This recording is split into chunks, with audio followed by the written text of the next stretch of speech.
Question number 10th ये सामने रख लेना. A manufacturer produces 3 products XYZ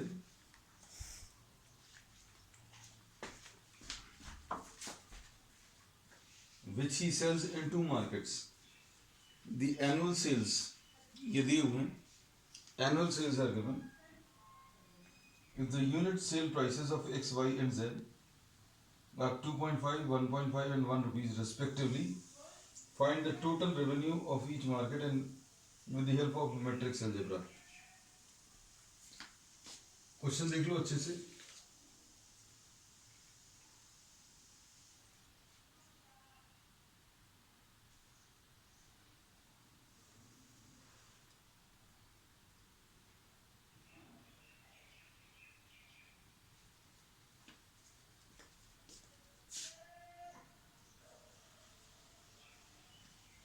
question number 10th है, बहुत सिंपल है.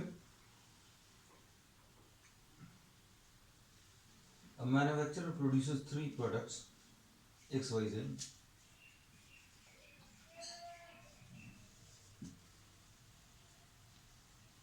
मार्केट 1 है, ये 2 है.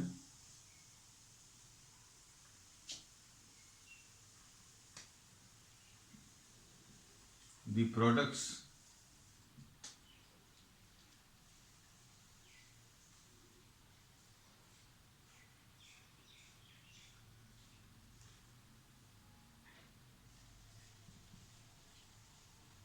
$10,000,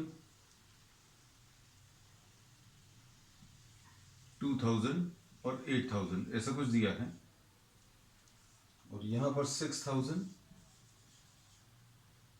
और 20,000. ये 18 है शायद. ठीक.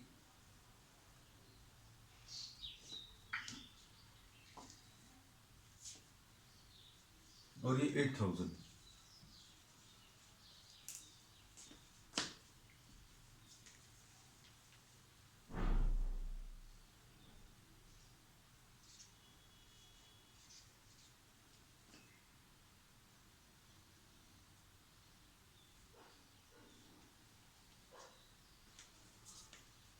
If unit sale price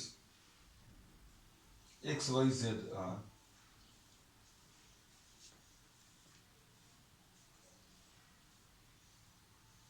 a manufacturer produces 3 products X, Y, Z which he sells in 2 markets.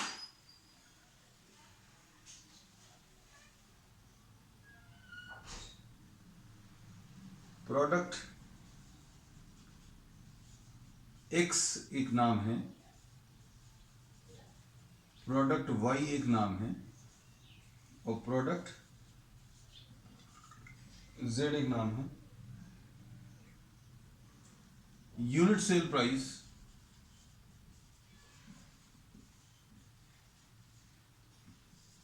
X वाले प्रोडक्ट की 2.5 रुपीज है और ये 1.5 रुपीज है और ये 1 रुपीज है.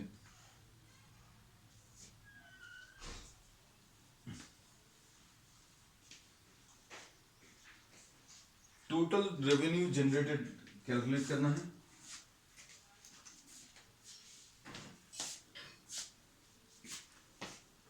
टोटल रेवेन्यू जनरेटेड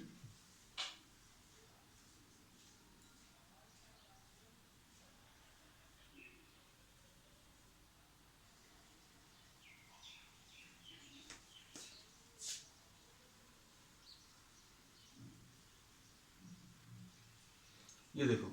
अब इसको अच्छे से सुनना कि X जो प्रोडक्ट है उसका एक नंबर 2.5 रुपीज का सेलिंग प्राइस है. सेल प्राइस जो है, सेलिंग प्राइस जो है 2.5 रुपीज है.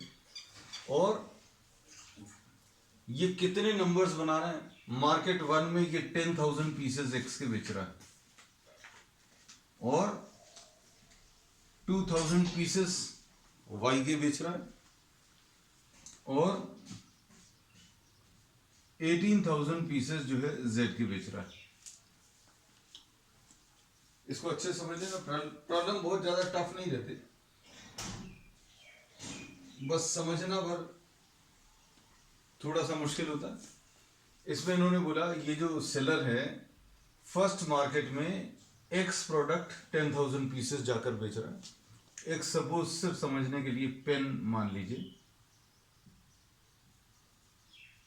पेंसिल, एक पेन की कीमत 2.5 रुपीज है। एक पेन की कीमत अगर 2.5 रुपीज है तो 10,000 पेन्स की कीमत कितनी आ जाएगी? 10,000। ये total revenue 10,000 into 2.5 plus 2,000 into 1.5 plus 18,000 into 1, ऐसा कुछ आएगा।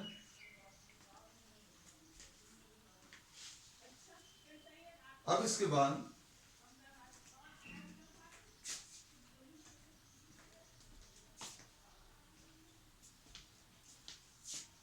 ये जो आंसर है, ये जो अभी हम लोग मार्केट 1 का टोटल रेवेन्यू है और मार्केट 2 का टोटल रेवेन्यू, ये मार्केट 1 के लिए है। मार्केट 2 का टोटल रेवेन्यू ये भी निकाल सकते हैं। कैसे? 6,000 इंटू 2.5, 20,000 इंटू 1.5 और 8,000 इंटू 8,000 इंटू 1 आएगा। लेकिन ये आंसर अगर आप ऐसे निकालोगे तो ये गलत है। इन्होंने बोला इसको अभी हम लोगों को एक्सप्रेस करना किसके टर्म्स में? इसको एक्सप्रेस करना मैट्रिक्स मल्टीप्लिकेशन के फॉर्म में। तो ये जो है सिर्फ हमने समझाने के लिए लिया है। आपको इसको जो करना है वो यहां पर लिख दे रहे हैं। मार्केट 1 का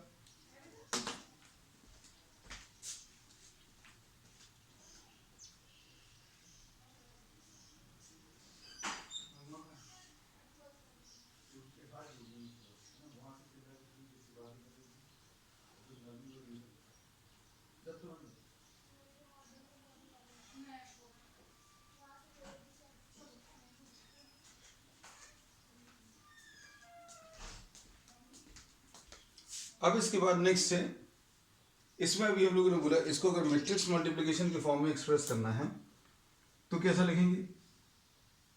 2.5 ये लिखा, 1.5 ये लिख लिया और 1 ये लिख लिया। अब इसको आप किससे मल्टीप्लाई कर रहे हो? 10,000 और किससे?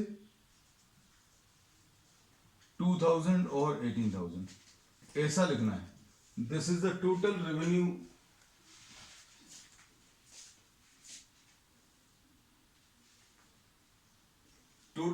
Which is generated in the first market. ये इस फॉर्म में लिखना है।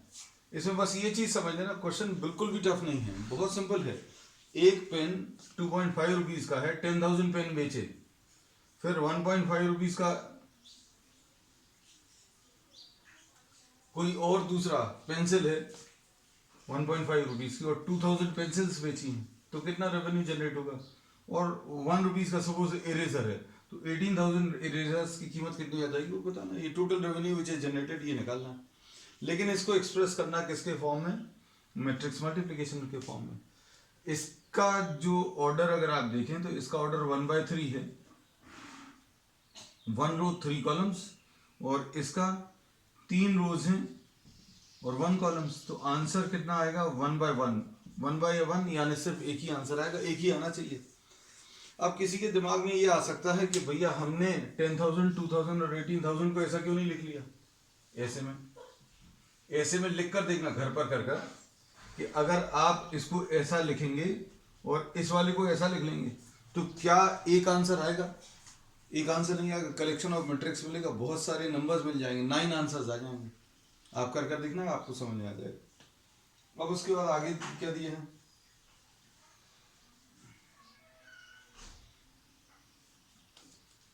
तो अब हम इसमें आपको लिख दे रहे हैं, ध्यान से देखना।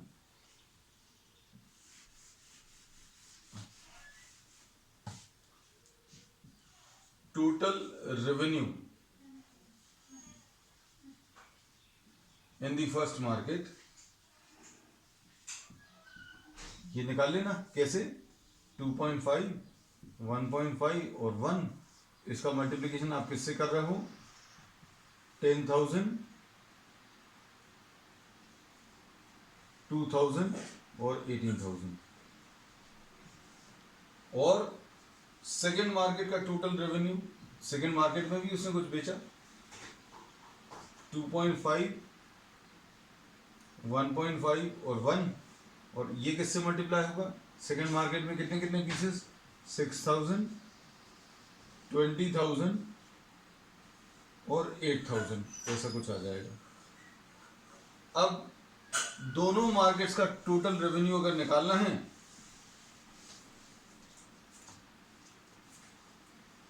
रेवेन्यू फ्रॉम बोथ मार्केट्स, हमें पहले ऐसा लग रहा था कि ये क्वेश्चन नहीं करा है, बहुत इजी है,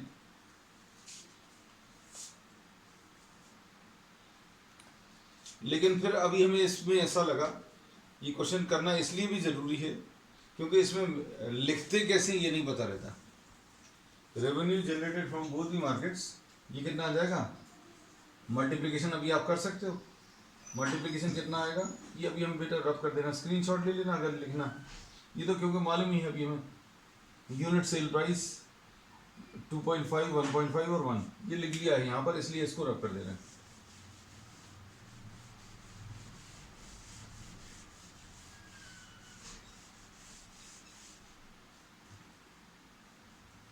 तो कितना आ जाएगा? 2.5 इंटू,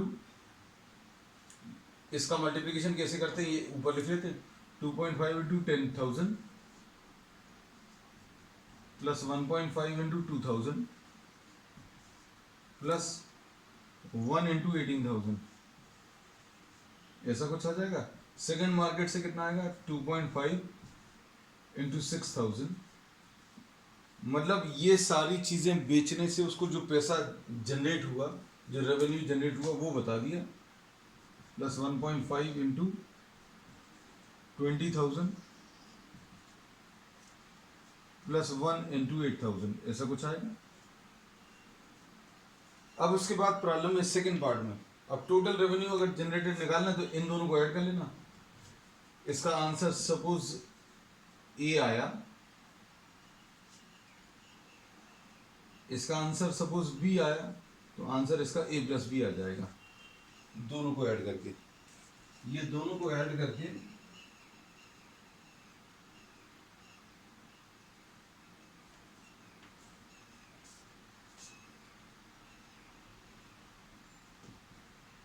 शायद आंसर देखना जरा इसका,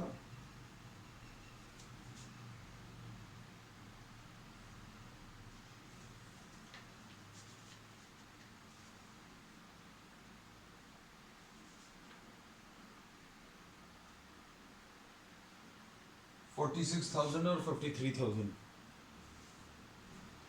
46,000 और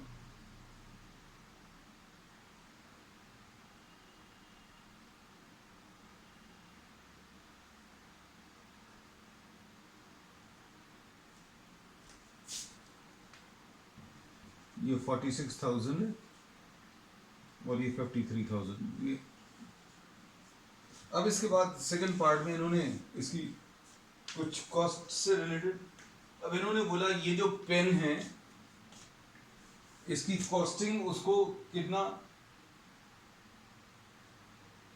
2 रुपीज, 1 रुपीज और 50 पैसा। ये 2 रुपीज का था, 2.5 का बेचा, फिर उसके बाद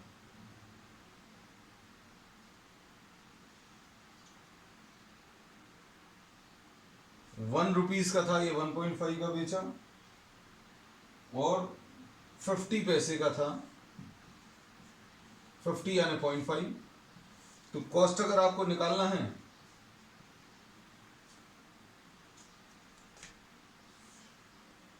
ऐसे निकल आएगा, बिल्कुल वैसे ही।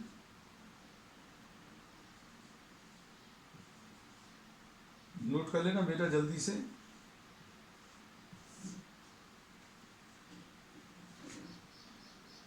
फर्स्ट मार्केट के लिए, ऐसे ही सेकेंड मार्केट के लिए कैसे मिलेगा? 2, 1 और 0.5। क्वेश्चन बहुत ज़्यादा टफ नहीं है, ऐसा मत सोचना। इसमें कॉस्ट प्राइस दिया है और सेलिंग प्राइस दिया है, और ये तो छोटी क्लासेस से अभी हम लोग पढ़ते आ रहे हैं। कॉस्ट प्राइस अगर एक का दिया है तो 10,000 का निकालना, तो 10,000 से मल्टीप्लाई होगा। ये मल्टीप्लिकेशन को आपको मैट्रिक्स के फॉर्म में रिप्रेजेंट करना है।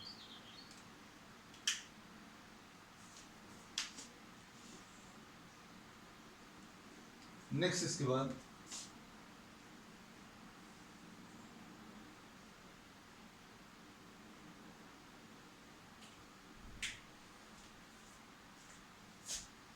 Eleventh question.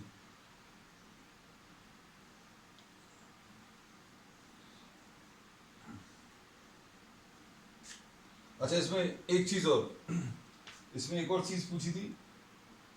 If the unit cost of the above 3 commodities is 2 rupees, 1 rupees and 50 पैसे, find the gross profit. Profit अगर निकालें तो कैसे निकालोगे? देखो, आपने टोटल सेल 46,000 की और 53,000 की उनकी कॉस्टिंग कितनी आई ये अभी आप निकाल सकते हो। कॉस्टिंग यहां पर निकलेगी मल्टीप्लाई करके। कॉस्ट जो है यहां पर 10,000 इंटू 2 20,000, 20,000 प्लस 20,000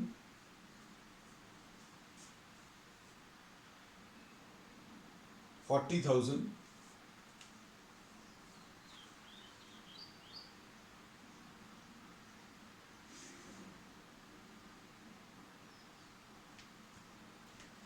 ये देखो 20,000 ये आएगा और 2,000 ये आएगा, 22,000, 22,000 और 9,000 ये यानी 31,000 आएगा। तो पहली मार्केट के लिए जो कॉस्ट रहेगा वो 31,000, जबकि रेवेन्यू यानी कि सेल प्राइस 46,000। इन दोनों को अगर आप देखो, ये 31,000 की चीजें 46,000 में बेच दी, तो प्रॉफिट कैसे मिलेगा? इन दोनों को माइनस करके। ये फर्स्ट मार्केट की सेलिंग है, सेलिंग प्राइस है। ये फर्स्ट मार्केट में आइटम्स की कॉस्ट प्राइस है। तो प्रॉफिट कितना आया? खरीदी 31,000 की, बेच दी 46,000 की, दोनों को माइनस कर देंगे। बाकी दूसरे वाले में देख लो,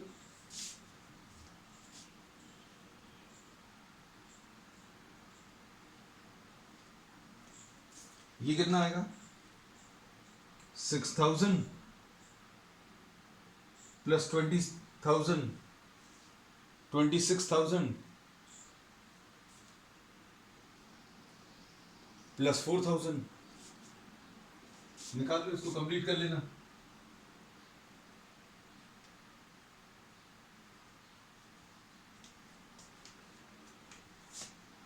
$12,000 प्लस 20,000, 32,000 प्लस 4,000, ये 36,000 आ जाएगा। अब इसमें देखो, इसमें सर्कल लगा दे रहे हैं। दूसरे वाले मार्केट में 53,000 की सेलिंग थी और कॉस्ट प्राइस 36,000 की। तो प्रॉफिट अभी आप दोनों को माइनस करके, यहां पर अंडरलाइन किया, इन दोनों को माइनस करना है, यहां पर इन दोनों को माइनस करना है। नोट कर लेना या स्क्रीनशॉट ले लो, फिर अभी हम आगे नेक्स्ट प्रॉब्लम पर चलें।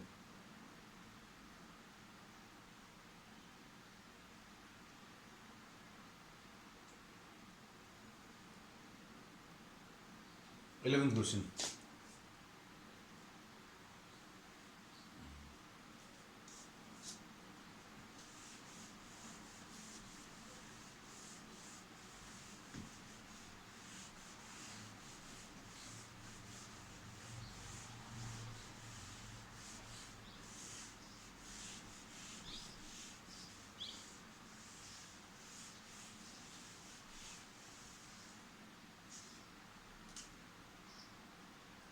इलेवेंथ क्वेश्चन में क्या दिया हुआ है? Find the matrix x so that 1 2 3 4 5 6। आपको एक्स मैट्रिक्स कैलकुलेट करना है। इसका आंसर कितने बाई कितने का आएगा, ये अच्छे से समझना बेटा, ये थोड़ा सा मुश्किल है।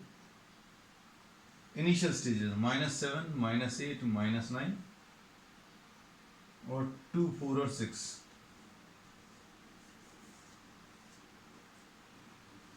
अब ये आंसर कितने बाई कितने का है, इसमें 2 रोज हैं और 3 कॉलम्स है, ये 2/3 है, ये 2/3 है।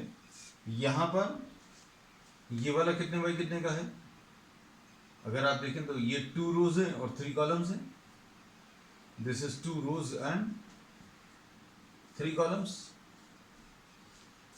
इसमें ये तो मालूम है, इसका जो भी आंसर रहेगा, अच्छे सुनना, x जो मैट्रिक्स रहेगा वो सपोज m/n का है, इसको और इसको मल्टीप्लाई करना है। ये मल्टीप्लिकेशन तभी पॉसिबल है, ये अभी हम कई बार बता चुके हैं। क्या बता चुके हैं कि ये अंदर वाले नंबर सेम रहने चाहिए, मतलब n की वैल्यू 2 आ जाएगी। ये इसमें पहले वाले में कितने कॉलम्स हैं उतने नंबर ऑफ रोज दूसरे वाले कॉलम में होने चाहिए, मतलब ये अंदर वाले नंबर सेम होने चाहिए। अब n की वैल्यू 2 मिल गई तो ये आ गया m/2 और ये कितना है 2/3। इसका आंसर कितना आएगा, अगर आप इसको और इसको मल्टीप्लाई करें तो आंसर इसका कितना आएगा m/3। अंदर वाले नंबर हट जाते हैं, अंदर वाले नंबर अगर हट जाएंगे तो m/3, लेकिन आंसर अभी हमें मालूम है कितने बाई कितने का 2/3, तो यानी कि इसको और इसको अगर आप देखें तो ये तो सेम होगा, मतलब m की वैल्यू 2 आएगी।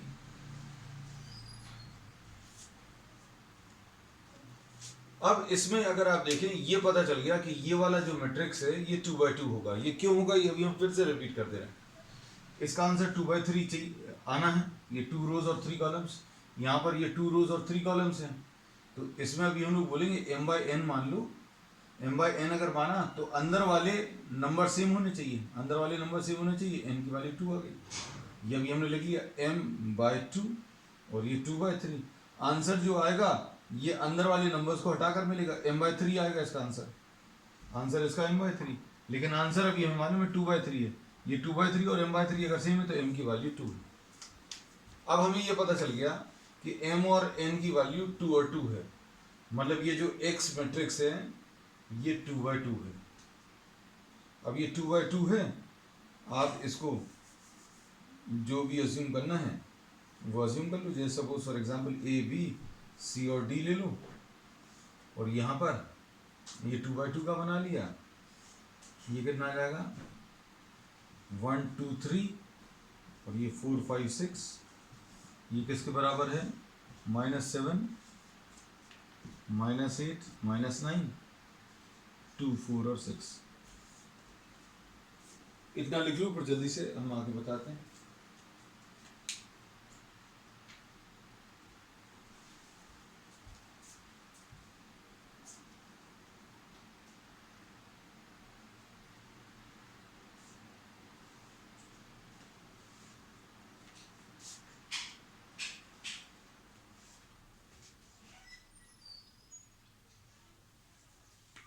अब इसको कैसे सिंप्लीफाई करेंगे आगे, ये बीच का पोर्शन अभी हम रब कर देंगे।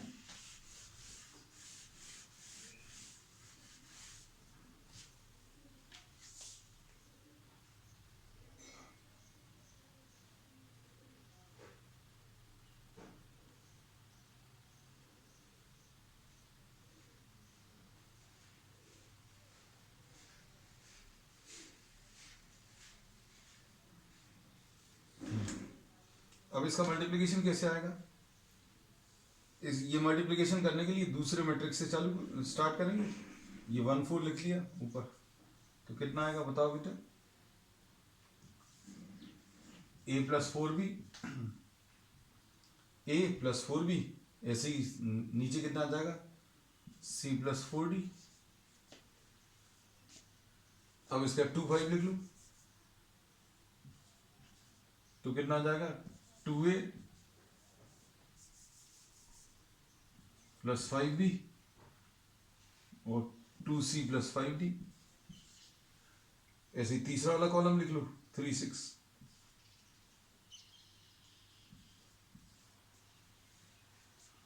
थ्री ए प्लस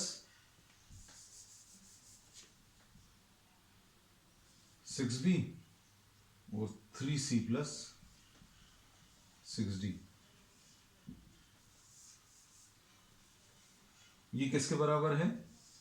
-7 -8 -9 और 2 4 और 6।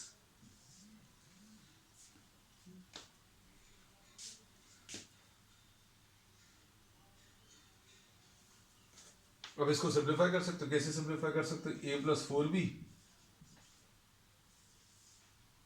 -7 के बराबर आएगा, 2a प्लस 5b। दो इक्वेशंस भर की जरूरत पड़ेगी। 2a plus 5b is equal to -8, ये इसके बराबर ले लिया। तीसरे की जरूरत नहीं है, वो दो इक्वेशन से सॉल्व हो जाएगा। उसके बाद c plus 4d is equal to 2 and 2c plus 5d is equal to 4। इन दोनों इक्वेशंस को सिंप्लीफाई कर दो। सिंप्लीफाई करने का तरीका भी बहुत सिंपल है, सिर्फ अभी हम एक स्टेप भर बता दे रहे हैं किसी एक में। इन इक्वेशंस को फिर से कॉपी कर लिया। क्या किया? सिर्फ फर्स्ट इक्वेशन में 2 का मल्टीप्लिकेशन कर दिया। 2a plus 8b is equal to -14, 2a plus 5b is equal to -8। Subtract कर लो। सब्ट्रैक्ट अगर करेंगे तो नीचे वाली इक्वेशन के साइन चेंज हो जाएंगे, जिसको सब्ट्रैक्ट करते हैं। ये 3b is equal to -6, b मिल गया। b की वैल्यू फिर किसी भी के इक्वेशन में सब्स्टिट्यूट कर लेंगे। ऐसे ही इनको भी कर सकते हैं। इनको फिर से कॉपी कर लें, 2 से मल्टीप्लाई करके, तो कितना आ जाएगा? 2c plus 8d is equal to 4 and 2c plus 5d। Subtract कर लो इक्वेशंस को।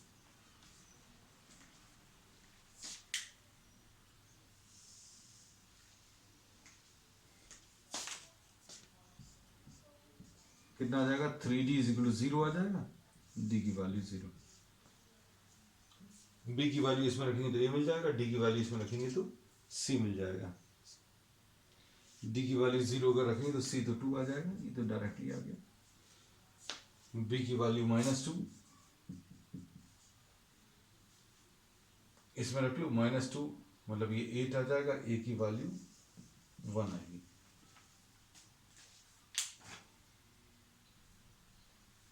चलिए नेक्स्ट देखो, पूरा चैप्टर बहुत इजी था। ये पूरा ही चैप्टर बहुत इजी था। सिर्फ इसमें अच्छे प्रॉब्लम्स, बहुत अच्छे प्रॉब्लम्स मिले हैं मिसलेनियस में।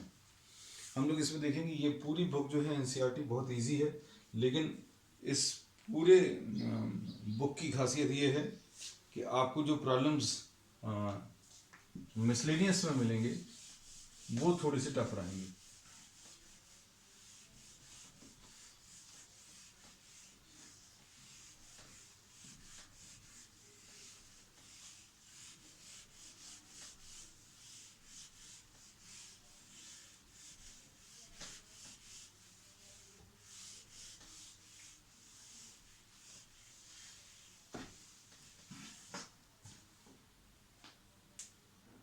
अब इसमें next 12th,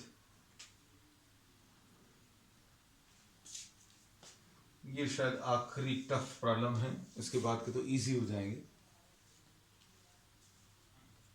if a and b are square matrices, a and b are square matrices, ये दिया है,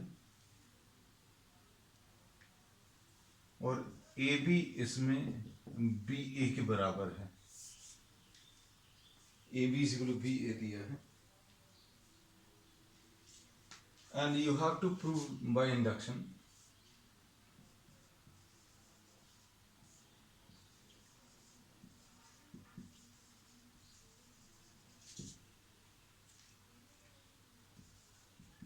a b to the power of n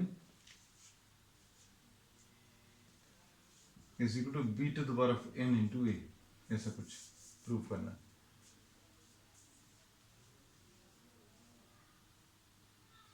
अब इसमें देखो एक और भी प्रूफ करना है, A B to the power of N.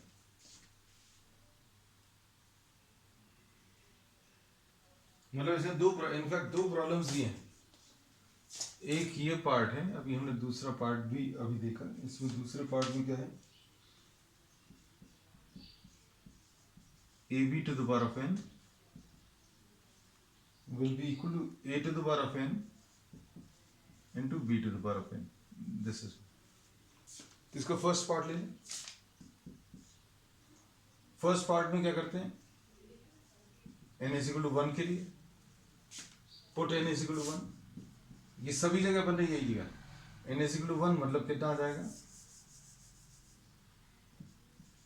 a b to the power of 1 is equal to b to the power of 1 into a। मतलब next step क्या आ जाएगी, हम जगह बचाने के लिए कॉमा लगाकर अगली स्टेप ले लेना, A B equal to B, this is given. So this statement is true for N is equal to 1, N equal to 1 के लिए ट्रू है। Now we assume that this is true for, इस statement को अभी हम लोग P N लिख दे रहे हैं, ऐसा नाम अभी हम लोग इंडक्शन में दे देते थे। अज्यूम पी के टू बी ट्रू, पी के ट्रू है। मान लीजिए अगर ये नहीं लिखना है तो अभी हम लोग कैसा लिखेंगे, ये स्टेप नहीं लिखेंगे। We assume that A B to the power of K is equal to B to the power of K into A, ये अज्यूम कर लेंगे। और उसके बाद इंडक्शन में क्या करते हैं, you have to prove that the statement is true for N is equal to K plus 1। N की जगह के प्लस 1 रख दो, एन की जगह अगर के प्लस 1 रखेंगे तो कितना आ जाएगा, A B to the power of K plus 1 is equal to B to the power of K plus 1 into A. ऐसा कुछ प्रूफ करना है। अब देखना इसमें हम इधर लिख ले रहे हैं, left hand side,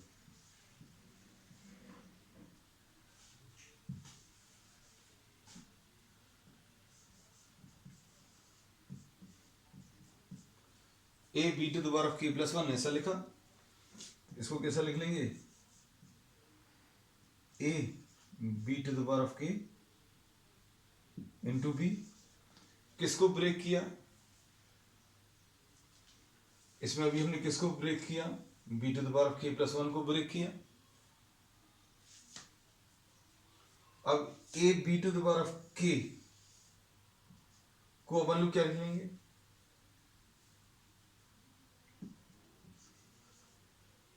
B to the power of K into A, ऐसा लिख सकते हैं। A B to the power of K इधर पर वैल्यू रख दी, ये इधर पर A B to the power of K की जगह B to the power of K into A, ये वैल्यू रखी, B to the power of K into A. इसके बाद क्या लिखा हुआ है, बी लिखा हुआ है। अब यहां पर क्या आ गया, ए बी आ गया।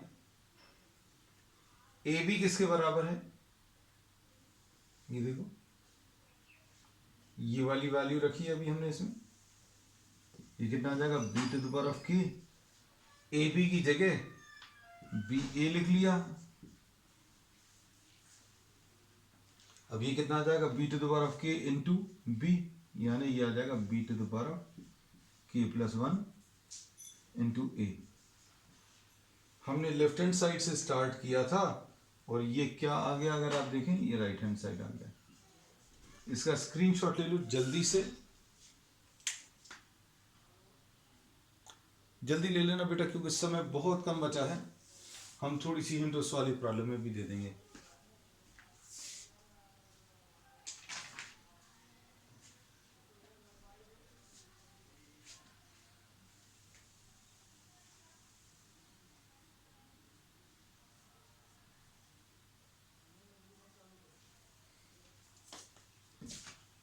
स्क्रीनशॉट ले लिए,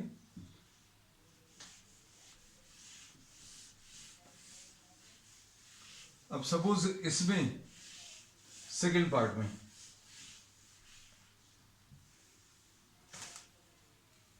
n इक्वल टू 1 के लिए ये true proof n is equal to 1 अगर ले लें तो क्या आ जाएगा A B to the power of 1 will be equal to A to the power of 1 into B to the power of 1, यानी क्या आ जाएगा A B is equal to A B. इसमें कोई दिक्कत नहीं हमारे ख्याल से। फिर इसके बाद n इज इक्वल टू के के लिए अज्यूम कर लिया, तो क्या अज्यूम हो गया ए बी के ऊपर के किसके बराबर आएगा A to the power of K into B to the power of K, ऐसा कुछ आएगा। अब क्या प्रूव करना है, अब हमें प्रूव करना है A B to the power of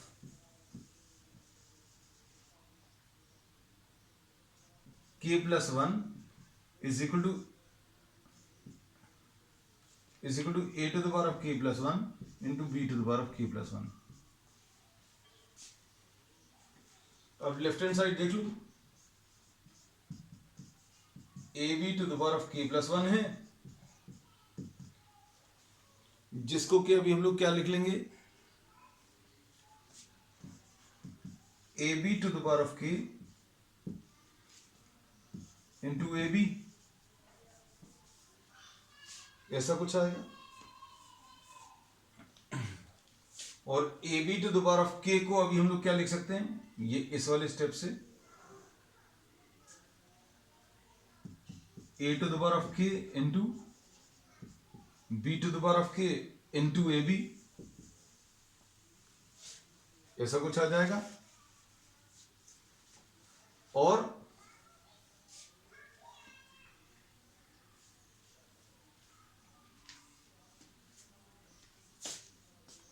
ये अभी हम लोग प्रूव कर चुके हैं।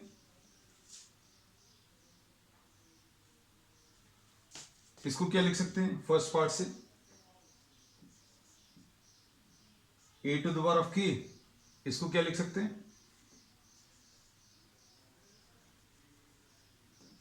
A into B to the power of के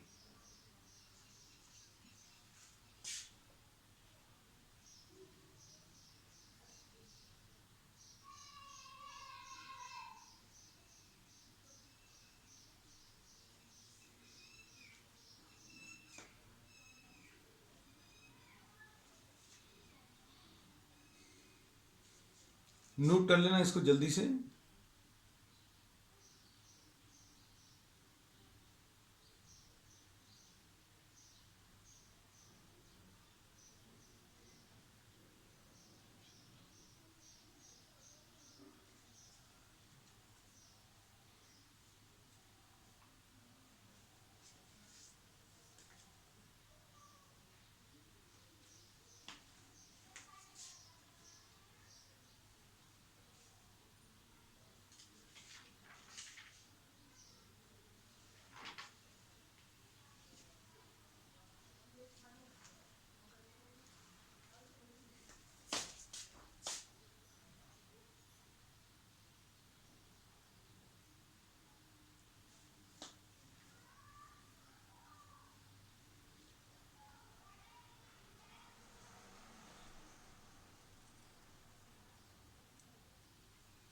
इसमें देखना ध्यान से,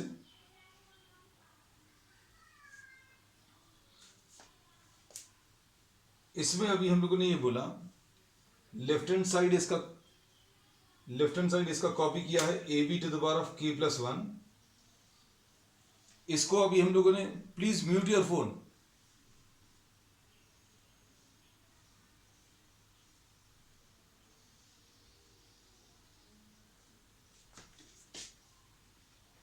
ज्योति प्लीज म्यूट योर फोन।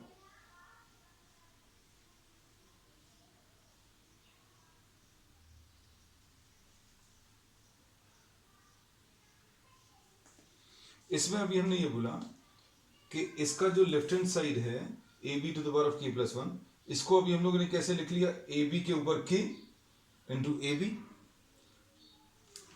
के ऊपर 1, ऐसा लिख सकते हैं। अब ए बी के ऊपर के यहां से ले सकते हैं वैल्यू, ए बी के ऊपर के मतलब इसको अभी हम लोग लिख लिया a to the power of k into B to the power of k, और इंटू ये ए बी, ये ऐसा लिखा हुआ है।